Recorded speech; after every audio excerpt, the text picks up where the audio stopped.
16장 5절에서 27절까지 말씀입니다. 사람에게 실제적인 체험이 주는 그 만족도는 다른 것으로 대체하기가 참 어려워요. 예를 들면 기름이 잘잘잘 흐르는 치킨을 눈앞에 두고 따끈따끈한 온도, 그렇죠? 그리고 고소하게 올라오는 그 기름 냄새, 두툼한 다리를 하나 딱 씹어서 깊게 딱 베어 물고 시원한 콜라를 한 잔 딱, 실제가 아니라 이 어설픈 설명만으로도 벌써 군침이 넘어가지 않습니까? 근데 지금 막 누리고 있던 그 치킨에 대한 모든 체험적 감각이 다 실제로 사라진다. 그러면 누리던 모든 게 그냥 사라지는 거예요. 다만 내가 한때 누렸었다라는 과거의 기억만 남게 됩니다. 과거의 화려한 기억이라는 건 현재를 초라하게 만들죠. 화려한 과거를 가진 사람, 내가 왕년에라는 말을 쓰는 사람치고 그 왕년보다 더 누리고 있는 사람은 거의 없어요. 눈에 보이고 손으로 만질 수 있고 필요할 때 질문할 수 있고 답을 들을 수 있는 인간 예수님의 동행, 이 동행은 육체를 입고 사는 인간에게는 너무 절실한 소망이 될 수밖에 없습니다. 예수님이 계시다면, 진짜 눈앞에 계시다면 좋겠다. 내가 식사도 사드리고 설교도 듣고 이런 소망이죠. 하지만 예수님께서는 지금 그 실제적 예수님이 떠나가실 것이다 라는 말씀을 이 육체 대신 예수님을 누렸던 제자들에게 말씀을 하고 계세요. 예수님의 의도는 누리고 있던 제자들에게 실망을 끼치기 위함이 아니라 더 귀한 것으로 그들을 기쁘게 하려고 하신 얘기인데, 제자들은 지금 슬픔이 가득 차 있습니다. 학교에 다녀온 아이가 먹을 것이 없나 깨작깨작 뒤지다가 말라가는 식빵을 발견하고 먹기 시작합니다. 근데 그걸 본 엄마가, 야, 그거 줘봐. 거의 그거는 뭐 상한 수준이야. 치킨 시켜줄게. 엄마는 안 그러니까 아빠가 이제 하는 거. 엄마는 치킨 잘 안 시켜주죠. 그러면 치킨으로 자꾸 얘기가 가서 죄송한데, 아무튼 예수님께서는 지금, 예수님께서 제자들에게 하시는 말씀은 제자들이 기뻐해야 될 얘기가 분명한데, 이 제자들은 자신들이 빼앗기게 될 마른 식빵 조각에만 마음이 있는 거예요. 육체로서의 그리스도와의 분리. 나중에는 내가 뭘 먹을지도 모르겠고 나는 지금 먹던 마른 식빵이 중요해. 어리면 어릴수록 지금 당장이 조금 후보다 더 중요합니다. 어리면 어릴수록이에요. 그러니까 내일까지는 참을 수 있지만 모레는 못 참는, 그게 이제 어린 수준이죠. 그리고 멀리를 내다보는 어른들은 1년이고 2년이고 견뎌내고요. 그러니까 미래를 본다는 것은 그가 얼마나 성장했는가의 기준이 될 수 있습니다. 제자들은 예수님께서 이 세상을 떠나 하나님께로 돌아가신다는 사실을 알고 듣고 나서 어디로 가시느냐라고조차 묻는 자가 없었고, 그분의 떠나가심이라는 것에만 몰입돼서 슬픔에 가득 차 있습니다. 장차 그들에게 무엇이 올 것인가에 대한 기대가 전혀 없죠. 제자들은 육체를 입은 예수 그리스도보다 더 나은 것을 기대할 수가 없었는데, 왜냐하면 뭔가를 기대한다는 건 체험을 해보거나 또는 상상을 해볼 수 있는 종류의 것이어야 되잖아요. 고린도전서 2장 9절에 기록된 바 하나님이 자기를 사랑하는 자들을 위하여 예비하신 모든 것은 눈으로 보지 못하고 귀로 듣지 못하고 사람의 마음으로 생각하지도 못하였다 함과 같으니라. 그러니까 생각해보지 못한 걸 어떻게 기대할 수가 있겠어요. 따라서 예수님께서 육체로서의 예수님 대신에 보내실 그분, 보혜사 또는 다른 도우미, 성령님께서 오실 때 그것이 너희에게 왜 유익이 되는지에 대한 얘기를 지금 해주고 계시는 겁니다. 예수님의 떠나가심이 굳이 왜 필요한가? 그냥 육체로 같이 계시면 안 될까요? 당연히 안 됩니다. 예수님은 육체적으로 죽으셔야만 하는 과정이라는 게 있어요. 육체된 예수님께서 세상의 죄를 지시고 죽으심으로써 하나님의 능력으로 새롭게 부활하셔야 하기 때문에 육체는 처리가 돼야 되죠. 예수님의 부활은 나사로의 부활과는 완전 다른 종류의 부활이에요. 둘 다 부활했잖아요. 근데 다른 부활이에요. 나사로는 육체를 입은 그대로의 원형을 회복한 부활이에요. 원래 나사로의 모습 그대로를 부활한 거죠. 근데 예수님의 부활은 영적 대속, 그 문제를 해결하신 부활이고, 영적 문제를 해결하신 부활이고, 이제 더 이상 동일한 육신으로서의 예수님이 아니에요. 나중에 이제 나타나시죠. 부활하셔서 나타나시는데, 예수님의 부활 이후에 부활의 확실성을 드러내기 위해서 함께 식사도 하시고 만져보게도 하시고 뭐 그런 그들 가운데 계속 나타나긴 하셨지만, 그리스도의 부활 이후의 그 모습이 이전과 다르다는 사실은 성경이 분명하게 얘기를 해주고 있습니다. 먼저 그분의 모습이 3년을 동고동락했던 제자들이 잘 알아볼 수 없는 모습이었어요. 다른 모습으로 나타나셔서 엠마오로 가는 두 제자는 못 알아봤습니다. 얘기를 계속하면서도 못 알아봤어요. 그냥 기대하지 못했기 때문에 못 알아본 거다. 이거는요, 말도 안 되는 얘기고, 모습이 달라졌다라고 성경이 분명하게 기록을 합니다. 그래서 마가복음 16장 12절에 그들이 걸어서 시골로 갈 때 예수님께서 다른 모양으로 그들에게 나타나셨다, 이렇게 기록이 되죠. 뿐만 아니라 이 부활하신 예수님은 육체적으로 구속을 받지 않으시고 어느 장소든지 갑자기 나타나세요. 요한복음 후반에 나오지만 제자들이 예수님의 죽음 이후에 두려움에 떨면서 숨어 있었을 때 갑자기 그 중간에 나타나십니다. 어디로 왔는지 모르고 갑자기 또 그냥 사라져요. 호련히. 그걸 반복하시죠. 예수님은 반드시 하나님께로 돌아가셔야만 했는데, 그게 무슨 바톤 터치나 태거 매치처럼 성령님과 터치하는 그런 개념과는 달라요. 예수님의 하나님께로 가셔야만 하는 그 상황은 성령께서 우리에 대해서 의가 무엇인지를 보여주기 위한 아주 중요한 요소가 되기 때문입니다. 네. 이거는 이제 두 번째 내용인데, 그래서 이제 첫 번째 내용부터 우리가 같이 살펴볼게요. 성령께서 우리에게 오시면 세 가지 부분에 대해서, 여기 죄와 의와 심판에 대해서 가르쳐 주시는데, 세상이 잘못 알고 있는 것에 대하여 가르쳐 주세요. 책망하신다 그러죠. 책망하신다는 건 뭐냐면 잘못 알고 있는 걸 바르게 잡아준다는 얘기예요. 성령님께서 알게 하시는 항목이 예수님의 요약으로 세 가지인데, 뭐냐면 죄와 의와 심판에 대해서, 이 세 부분에 대해서 세상에 속한 자들이 알지 못하던, 진리에 속한 상태로 알지 못하던 것을 하나님의 진리 안에서 알게 해줄 것이다. 이건 당연히 거듭난 자들에게만 한정된 얘기입니다. 자, 죄, 의, 심판이라는 이 세 부분은 세상에 속한 사람들한테는 논란이 제일 많은 부분이에요. 규정할 수 없는 부분. 무엇이 죄이고, 무엇이 의이고, 무엇이 심판인가. 서로 간의 선악 개념이 다르기 때문에 그럴 수밖에 없는데, 한국에서는 시원하게 반바지를 입고 다녀도 되지만 중동 지역에서는 굉장히 수치스러운 문란한 일이에요. 다리를 드러낸다. 인도 같은 데는 배는 까도 되는데 다리는 까면 안 된대요. 우리는 배를 까고 다니는 게 더 좀 야해 보이잖아요. 근데 인도 사람들은 배까지는 여자들도 다 깐대요. 근데 다리는 다 가려야 된대. 묘하죠. 서로 달라요. 그게 이제 그쪽 지방 사람들이 정한 선이죠. 얼마나 많은 사람들이 죄에 대해서 고민을 합니까? 내가 이렇게 한 것은 죄인가 아닌가? 누가 이 상황을 죄 있다고 할 수 있겠는가? 어떤 영화들을 보면 사람들을 고민하게 만드는 어떤 그 죄에 대한 포인트들이 있어요. 굳이 하나님 앞에서는 서는 것을 말하지는 않더라도 스스로의 양심에 대해서, 도덕적인 측면에 대해서, 법적인 면에서 죄의 정의라는 건 굉장히 변화무쌍합니다. 죄가 무엇인지가 분명하지 않으면 그는 죄책으로부터 자유로울 수가 없어요. 어떻게 하는 것이 바르게 하는 건지를 모르는데 어떻게 내가 죄가 없다고 할 수가 있는가.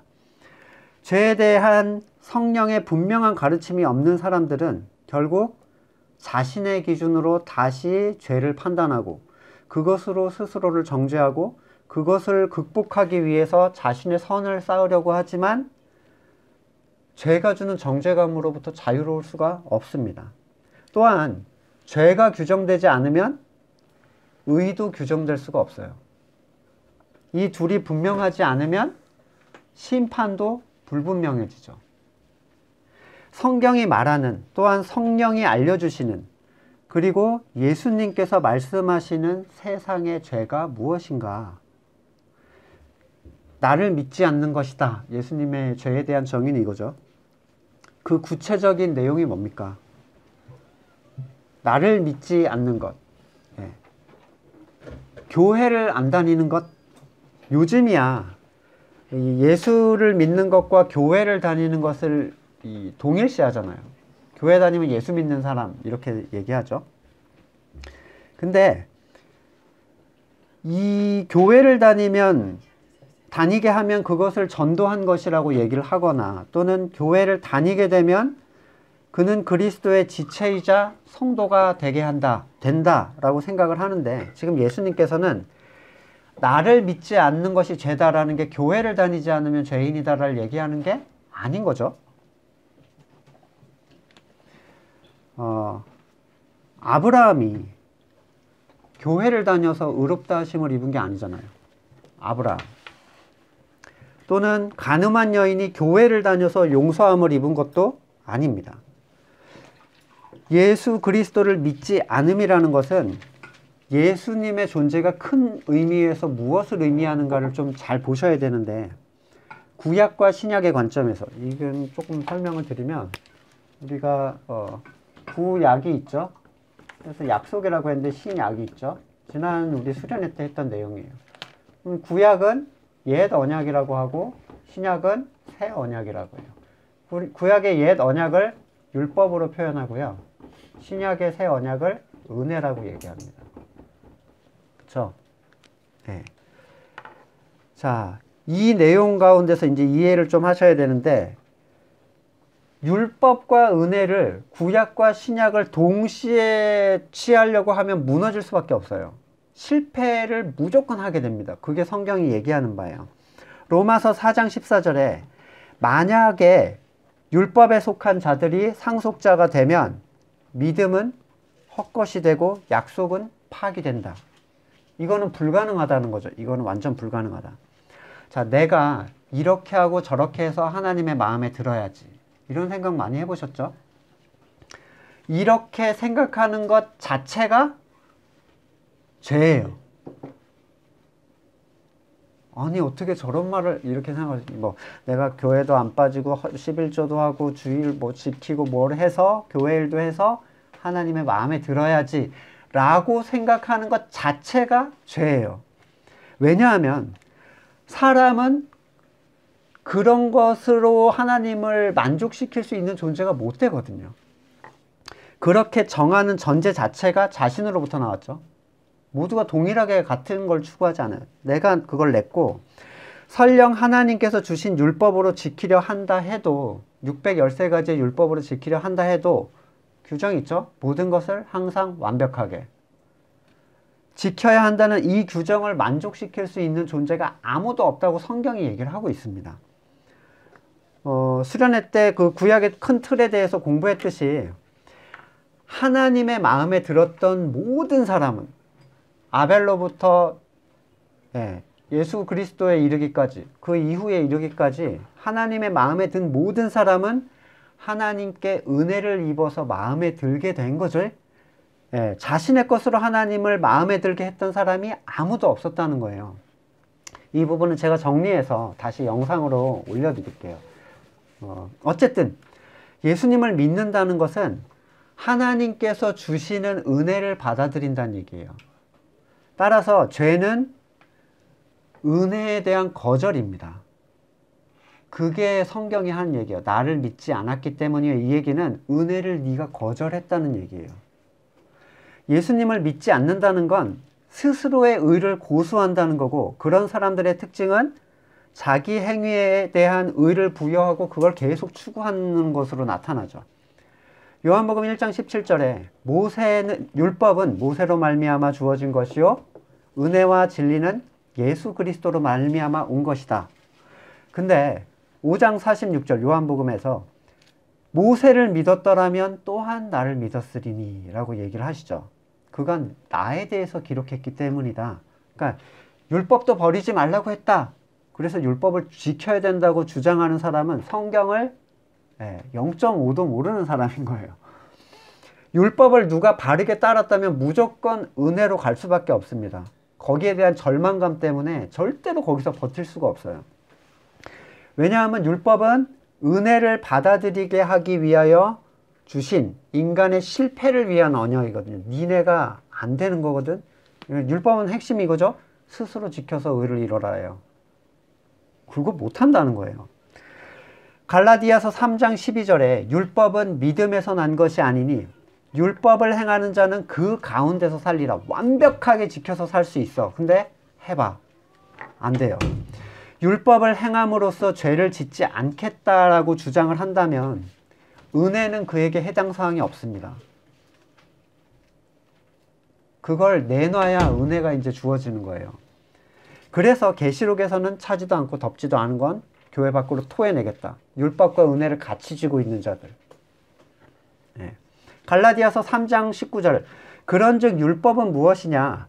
범법함으로 더하여진 것이라 천사들을 통하여 한 중보자의 손으로 베푸신 것인데 약속하신 자손이 오기까지 있을 것이라. 약속하신 자손이 오면 어떻게 돼요? 사라지는 거예요. 율법은 그리스도, 약속하신 은혜의 핵심이 오실 때까지만 있는 겁니다. 지금도 이방인인 한국에서 하나님의 것을 내야 하네 말아야 하네 하는 사람들은 참 답답한 사람들인데 몇 번 말씀드리지만 하나님의 것은 11조만 있는 게 아니에요. 구약에서 기름, 장자, 피, 땅 다 하나님의 것입니다. 고기에 기름 안 드시나요? 뭐 건강을 위해서 떼내시는 거 말고요. 고기도 소고기, 돼지고기 안 됩니다. 땅 팔고 사고 안 하세요? 돈이 없어서 못하는 거 말고 장자 뭐 다 성전에다 갖다 바치셨습니까? 레위인으로 대체가 됐다고요? 레위인은 누군데요? 목사가 레위인이에요? 되지도 않는 적용으로 율법을 고수하려고 하는 사람들이 도대체 누군가요? 여러분 순대, 선짓국 이런 거 안 드세요? 주의를 지키네 안 해도 마찬가지예요. 교회를 가는 게 지키는 겁니까? 교회를 간 게 지켰다고 하나님이 해줘요? 그게 안식일입니까? 그게 율법에 규정되어 있습니까? 여러분이 유대인인가요? 이방인이 유대인의 율법에 쩔어서 특정한 날을 지키고 있지도 않은 거 만들어서 특정한 행위를 추구하는 게 얼마나 은혜를 강력하게 거부하는 행동인지 모르고 있어요. 예수 그리스도를 받아들이지 않는 것은 다른 의미로 율법의 행위를 고수하는 거예요. 특정 행위로서 내가 의를 추구하겠다라는 것. 율법의 본질은 스스로 지켜서 구원을 이루라는 거 아닙니까? 율법이 여러분에게 추구되고 있다면 여러분은 은혜와 관계가 없는 자이고 은혜를 거부하며 자신이 가진 것으로 스스로의 선을 추구하는 모든 자는 하나님 앞에서 죄인이에요. 그게 예수님이 지금 하시는 말씀입니다. 그걸 깨닫게 해주신다는 거예요. 그 어떤 피조물도 완전한 하나님의 은혜 안에서만 하나님의 뜻대로 살 수가 있기 때문이에요. 가장 완전한 하나님의 은혜, 그게 예수 그리스도입니다. 은혜를 받아들이지 않고 율법을 고수하는 그 자체가 바로 죄예요.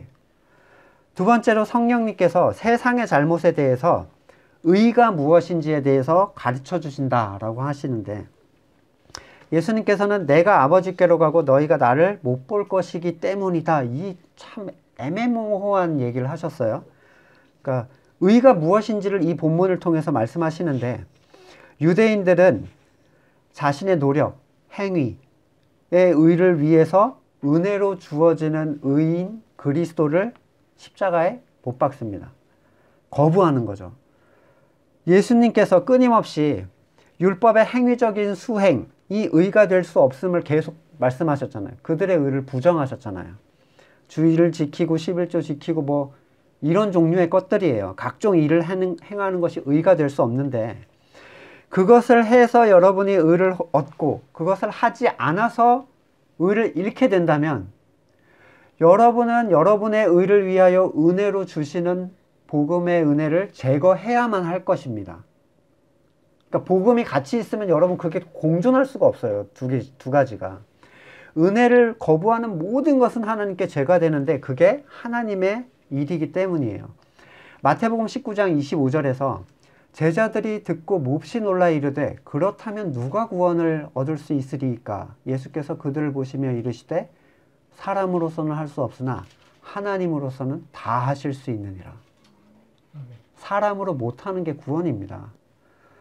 하나님께로 가신다는 의미는, 예수님께서 하나님께로 가신다는 의미는 은혜를 추구하셨던 그분이 의롭다는 사실에 대하여 분명한 증거가 돼요. 왜요? 하나님께는 누구만 갈 수 있어요? 하나님 앞에 의롭다함을 얻은 자만 갈 수 있죠.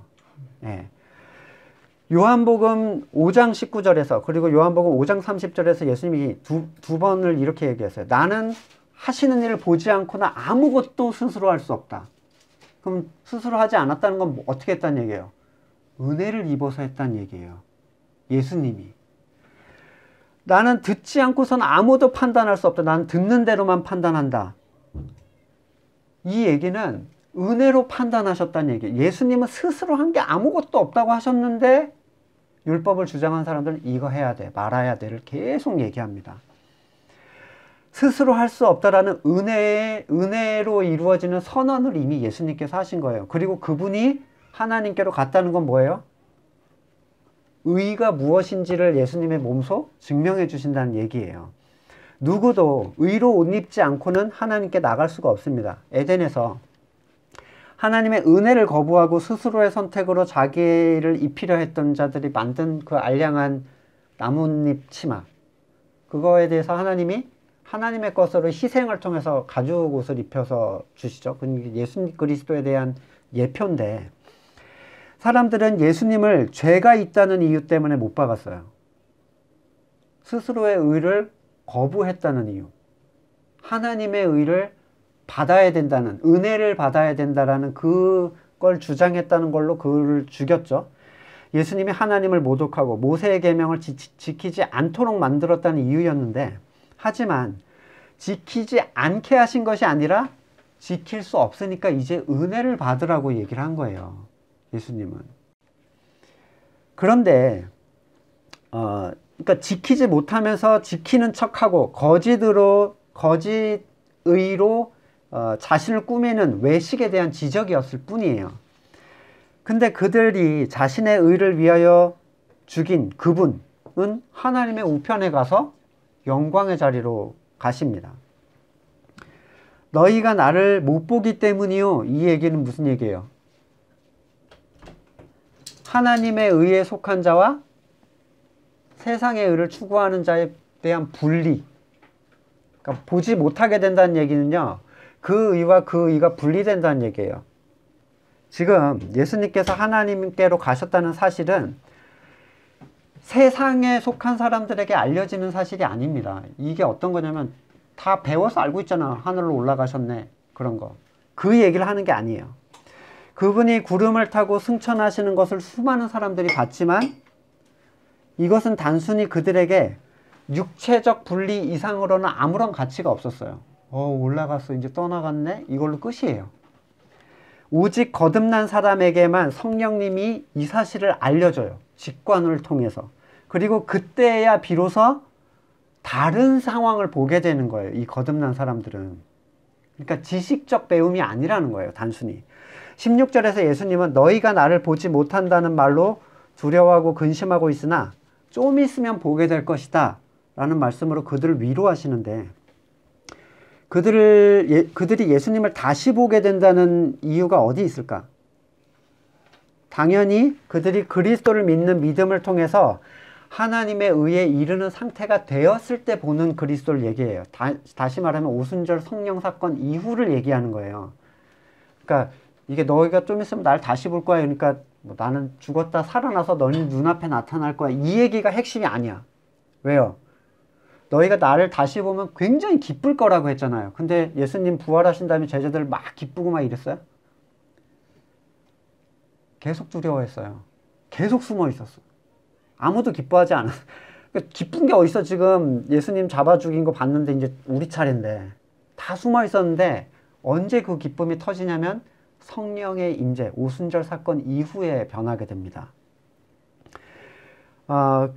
그러니까 이 상황은 하나님의 나라가 그들에게 임한 다음에를 얘기하는 거. 너희가 나를 다시 보게 될 것이다 라는 이 사실은 지금 예수님께서 너희가 나를 보지 못할 것이다는 누구를 의미하는 것 같으세요?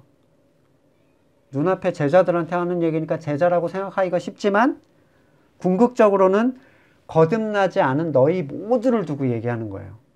다시 보지 못할 거야. 네. 근데 다시 보게 되는 존재는 누구예요? 거듭나서 성령의 가르침을 받은 사람들에게만 나는 나타나. 그러면 너희는 엄청 기쁠 거고 그 기쁨을 아무도 너희로부터 빼앗지 못할 거야. 그러니까 궁극적 미래에 대한 얘기를 하고 계시는 거죠. 예수님의 승천은 세상에 속한 모두에게 있어서는 더 이상 함께할 수 없는 완전한 육체적 분리예요. 그냥. 그러나 거듭난 사람들에게는 새로운 만남에 대한 기약입니다. 제자들은 예수님과의 분리 이후에 애통해해요. 그분의 죽음에 슬퍼하고 그분의 부활에 당황해야 합니다. 오히려. 하지만 오순절 성령 사건 이후에 누구도 주님과 자신들을 떼어놓을 수 없다는 분명한 확신 아래 서게 돼요. 한 지체가 됐음을 확인하게 되고 주님의 승리가 곧 자신들의 승리며 세상은 자신들과 상관하지 못하게 된다는 사실을 깨닫게 됩니다. 따라서 사도들과 초대교회의 그 참된 성도들은 자신의 상황에 따라 일희일비하는 사람들이 아니라 세상이 흔들 수 없는 기쁨을 소유한 사람들로 살아가게 되는 거예요. 로마서 8장 38절에 내가 확신하노니 사망이나 생명이나 천사들이나 권세들이나 현재일 장래일이나 그 어떤 것도 우리를 우리 주 예수 그리스도 안에 있는 하나님의 사랑에서 끊을 수가 없느니라. 아멘. 이 확신을 성령님이 주신다는 거예요. 아멘. 다시 돌아오신, 다시 만난 그리스도를 통하여. 아멘. 바울은 분명하게 확신합니다.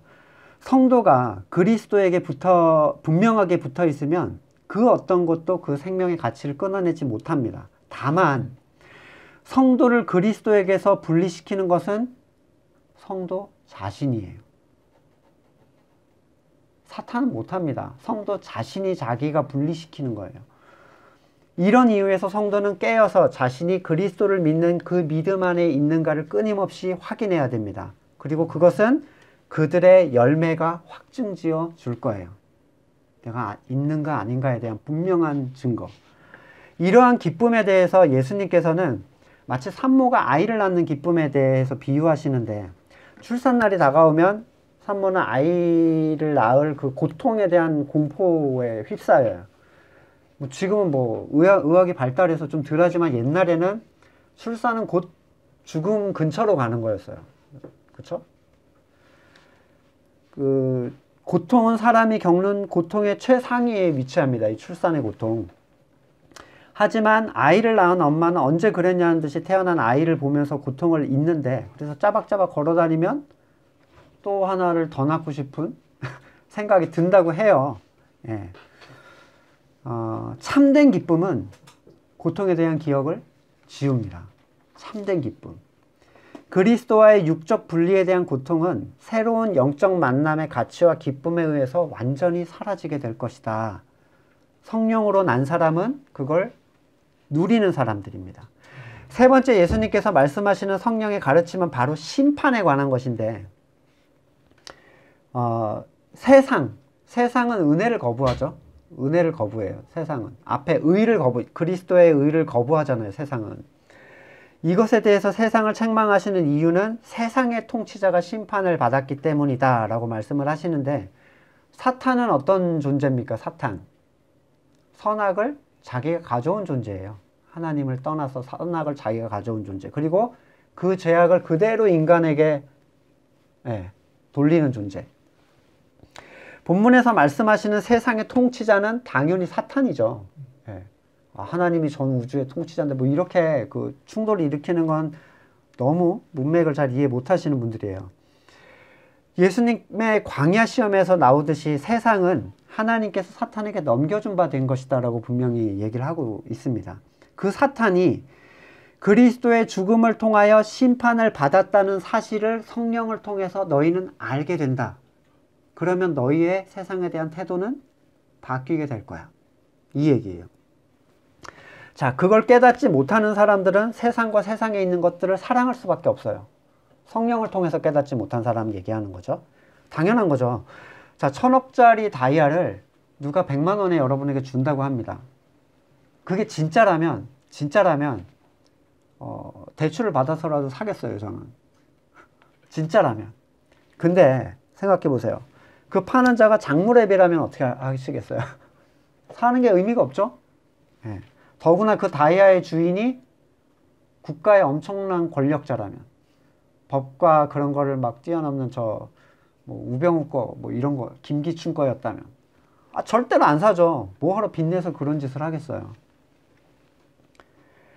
세상의 주인이 사탄이고 그 사탄이 그리스도의 십자가에 완전히 패한 상태라는 사실을 알게 된다면 세상을 사랑하지 못하게 돼요. 내가 당할 상황이 뻔한데 뭐하러 그걸 들어가겠냐는 거예요. 애굽의 10번째 재앙. 장자의 죽음을 어린 양의 피로 넘어선 사람들이 택한 사람들이잖아요. 애굽은 완전히 망했죠. 망한 국가의 화폐를 뭐하러 사겠습니까? 망한 회사의 주식을 뭐하러 삽니까? 떡락하는 코인을 뭐하러 사겠어요? 그걸로 치킨이나 한 마리 더 먹고 말죠. 세상이 가치 있어 보이지만 망한 자의 소유란 말이에요. 근데 그걸 알고 있어? 라고 물어보는 거예요. 니네 그거 성령이 알게 해주지 않으면 너네는 절대로 벗어날 수가 없어. 라고 얘기하시는 거예요. 세상은요, 하나님의 나라를 위해서 던져지는 어떠한 것 이상 아무것도 아니에요. 그것을 위해서 사는 자는 멸망으로 달려가는 존재일 뿐입니다. 성령님께서 이것을 거듭난 자들에게 보여주지 않으시면 세상은 그들에게 여전히 매력적이고 위력적이고 사랑스럽고 가치 있는 것이 될 수밖에 없겠죠. 그 소유주가 어떻게 됐는지를 하나님이 보여주지 않으신다면. 모르기 때문에 마셨던 원효대사의 그 해골물 아시죠? 세상의 소유주가 어떤 상태이고 앞으로 하나님 앞에서 어떤 결말을 맞게 될 것인지 알게 된다면 성도의 삶은 의지적으로가 아니라 자연스럽게 변하게 될 겁니다. 여러분, 치킨을 아무리 좋아해도 썩은 밀가루를 썼다거나 똥물에 튀겼다거나 하는 사실을 알게 된다면 당연히 그건 역겨운 음식이 되는 거예요. 치킨을 피해야지 해서 할 필요가 없어요. 근데 모르니까 피하라고 하니까 피하는데 다시 땡기는 거죠.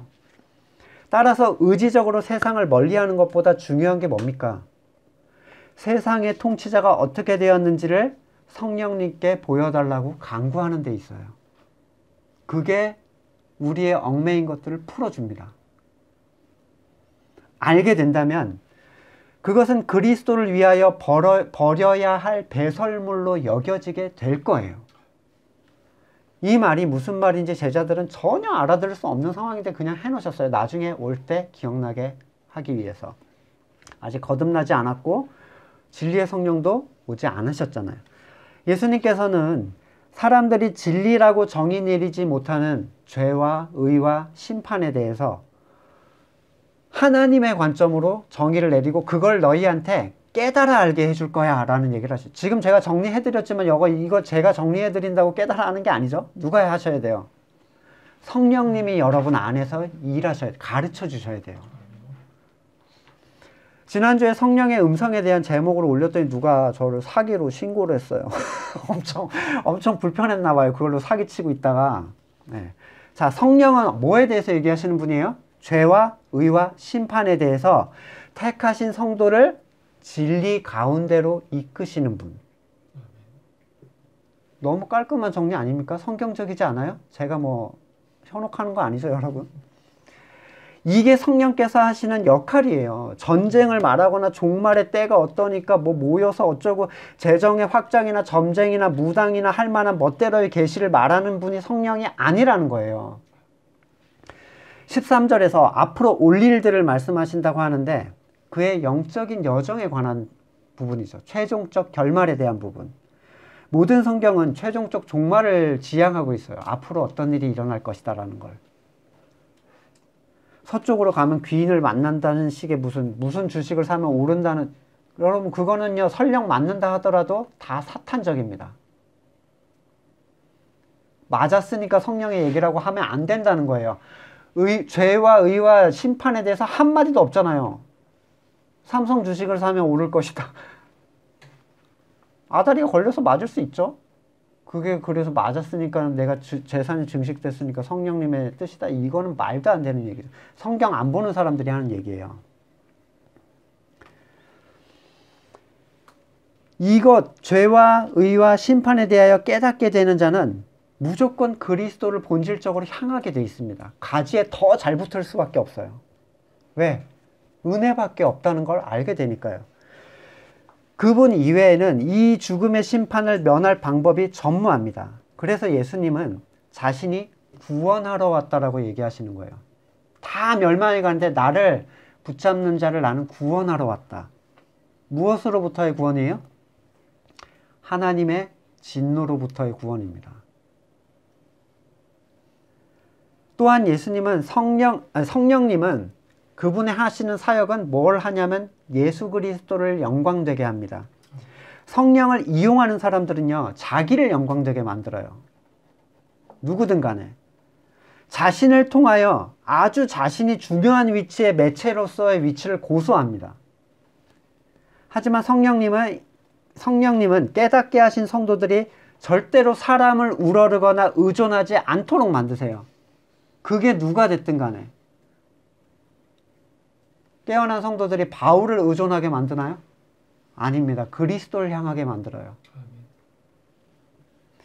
성령의 가르침은 그리스도의 놀라운 가치를 깨닫게 합니다. 그 안에 모든 지식과 지혜의 보화가 감추어져 있기 때문이에요. 골로새서 2장 3절에 나오죠.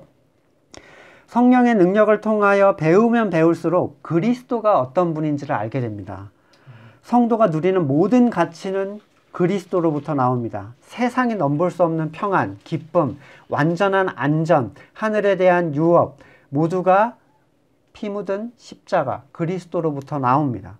그런데 이런 성령의 능력, 가르침을 모르는 교회 다니는 사람들이 얼마나 많습니까?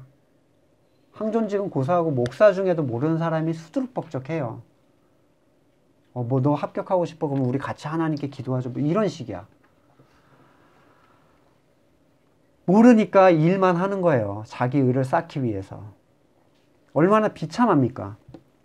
15절 보세요. 오해의 소지가 있죠. 아버지께서 가지신 것은 다 나의 것이다. 그리고 24절을 여기다 이어붙이면 완성돼요. 다 하나님의 것이기 때문에 아무거나 구하면 다 주겠다. 라는 지극히 번영주의적 신앙으로 변합니다. 한순간에. 이것만 끊어서 얘기하는 사람 저 엄청 많이 봤어요. 뭐든지 구해도 된다고 했다고. 정말 너무하죠. 그런 사람들은 정말 너무하신 분들이에요. 이건 돈을 주거나 합격이나 승진이나 건강이나 영주권이나 세상에 속한 어떤 걸 준다는 의미가 절대로 아닙니다.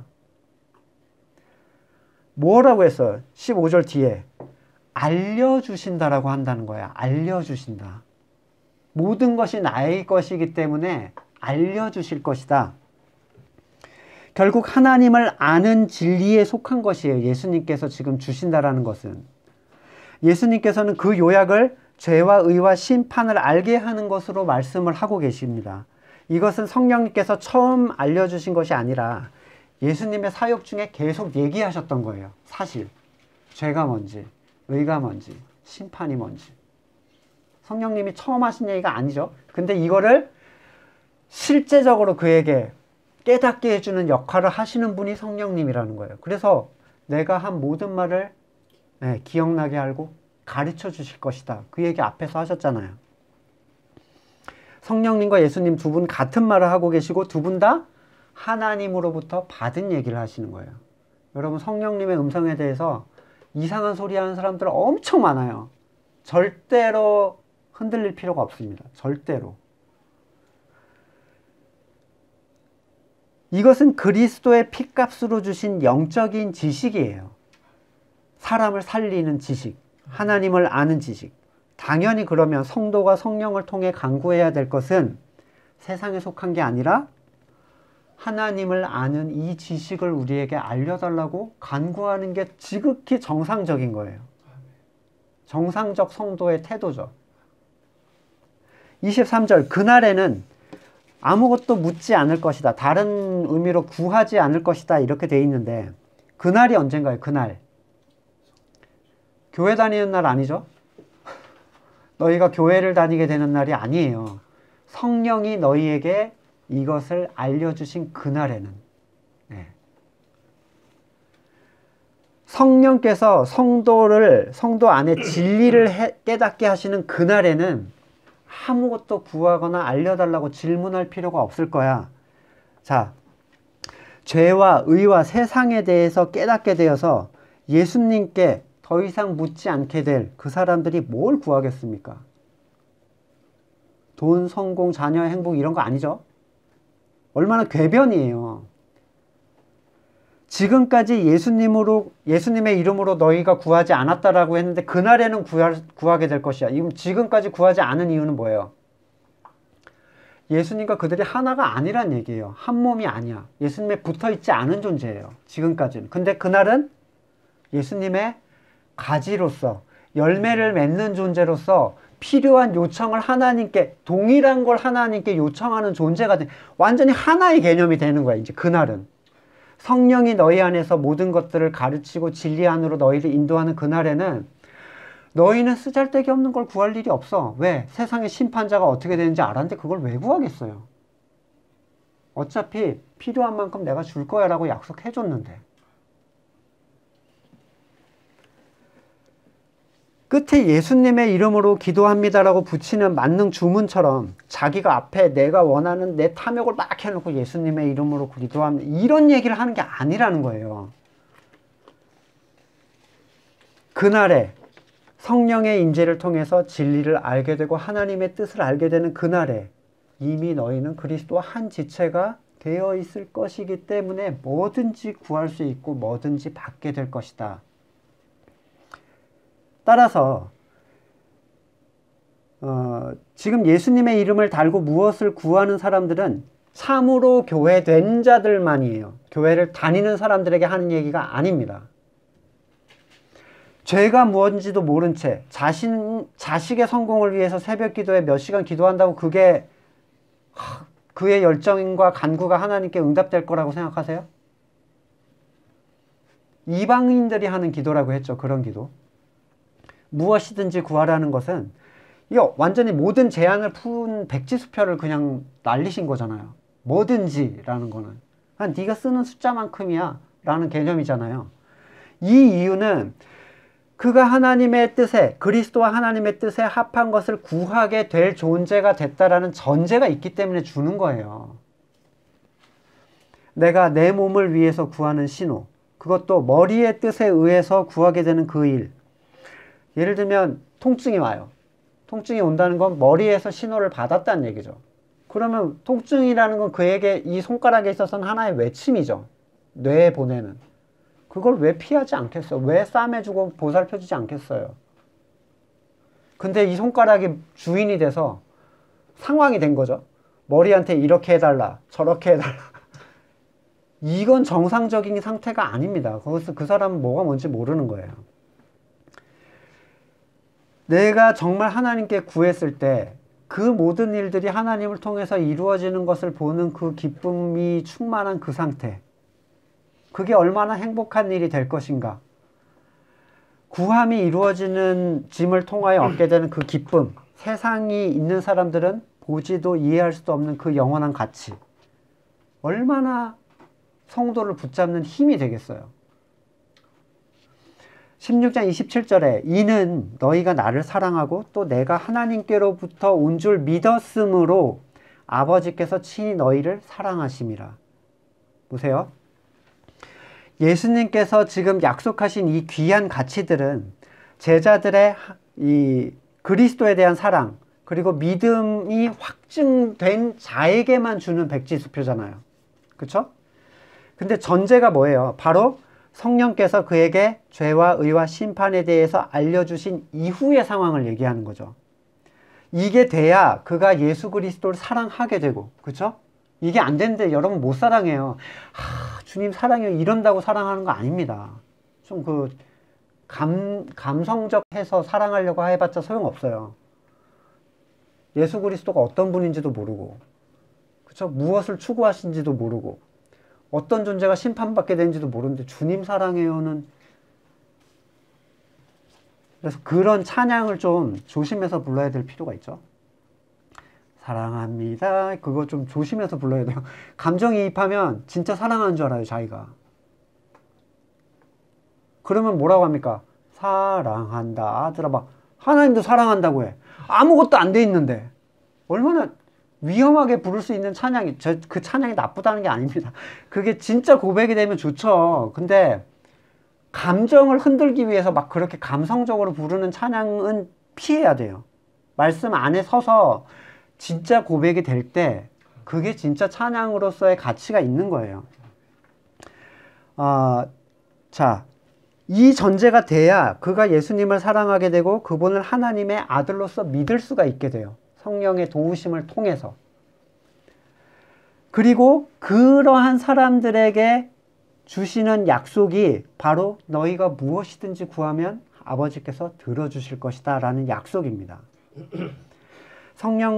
성령님께서 그들을 가르치실 때 그들은 바르게 믿게 되고 하나님을 사랑하게 하실 것이라는 그 약속, 너희가 하나님을 사랑하게 할 것이라는 그 신명기에 나온 그 약속처럼 그 약속이 그들에게 성취가 되는 거예요. 이 성령님의 가르침을 통해서. 여러분 이런 걸 놓고 기도해 보셨어요? 죄가 뭔지 정말 나를 깨닫게 해주십시오. 네, 여러분 세상이 나 이거 안 하게 해주세요. 이런 거 할 필요가 없어요. 왜? 세상의 주관자가 어떻게 됐는지만 보여주면 저절로 싫어지게 될 겁니다. 그렇죠? 같은 운명을 가고 싶지는 않을 거 아니에요. 분명하게 성령께서 보여주신다면. 이런 이유에서 이 모든 일을 누가 하세요? 성령이 하시죠. 그래서 구원은 하나님께 속한 거라고 하는 거예요. 이거 없으면요 아무것도 안 됩니다. 죄가 뭔지도 모르고 의가 뭔지도 모르고 심판이 뭔지도 모른 채 주일날 따박따박 나가서 출석 짓고 11조 내면은 뭐 천국 갈 것 같아요? 절대로 안 되죠.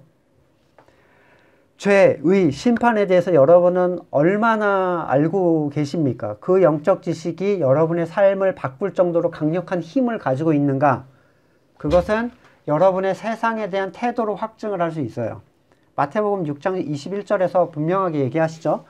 네 보물이 있는 그곳에 네 마음도 있다.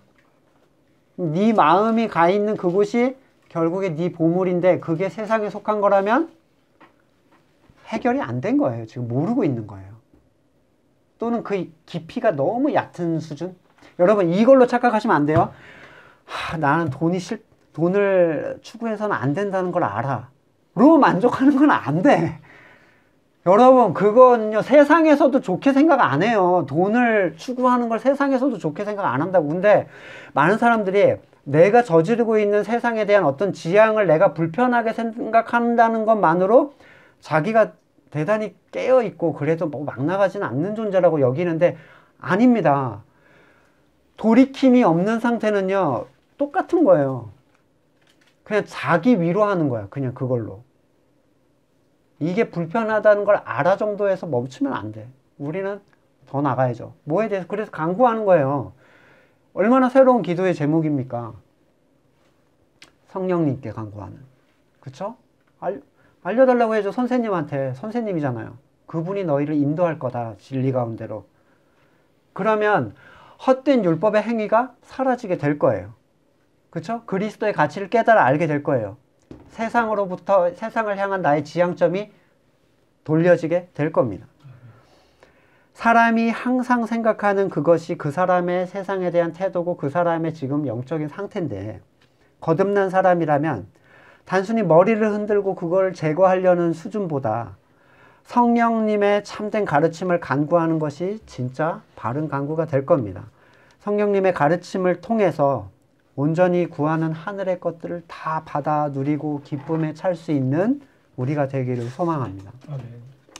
말씀을 놓고 같이 기도하겠습니다. 예.